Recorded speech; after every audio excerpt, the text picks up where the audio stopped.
గుప్పెడంత మనసు serial latest updates కోసం ఇంకా షూటింగ్ వీడియోస్ కోసం మా ఛానల్ని సబ్స్క్రైబ్ చేసుకొని పక్కనే ఉన్న గంటని కూడా కొట్టండి.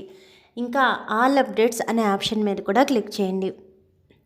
స్టార్ మాలో టెలికాస్ట్ అవుతూ భారీ ప్రేక్షకాదరణ పొందిన సీరియల్ గుప్పెడంత మనసు ఒక మ్యాజిక్ లాగా అందరినీ అట్రాక్ట్ చేస్తూ వసు, రిషి, జగతి, మహేంద్ర ఇలా వీరి మధ్య సీన్స్ చూసేటప్పుడు తెలియకుండానే పెదాలపై చిరునవ్వు వస్తుంది అంటున్నారు ఈ సీరియల్ అభిమానులు.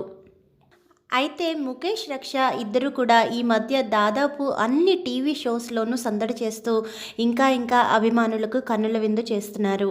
అయితే ముఖేష్ తల్లి జగతిగా నటించే జ్యోతిరాయ్ కూడా ముఖేష్, రక్షలతో చాలా క్లోజ్గా ఉంటారు. ఇక వీరి ముగ్గురు కూడా కన్నడ భాషకు చెందినవారే అవడం వల్ల చాలా కంఫర్ట్గా ఫీల్ అవుతారు. జ్యోతిరాయ్ 8 సంవత్సరాల క్రితమే తాళి లాంటి సీరియల్స్తో మన ముందుకు వచ్చారు. ఆవిడకి ఇప్పుడు 36 సంవత్సరాలు, ముఖేష్కి 27 సంవత్సరాలు. 9 సంవత్సరాల తేడా మాత్రమే వయసు ఉన్న వీరిద్దరూ కూడా తల్లి కొడుకులుగా నటిస్తూ వారి పాత్రల్లో చక్కగా ఒదిగిపోయారు. ఇక వీరి అభిమానులైతే రిషి, జగతిలు ఎప్పుడు కలుస్తారా అని ఎంతో ఆశగా ఎదురు చూస్తూ ఉన్నారు.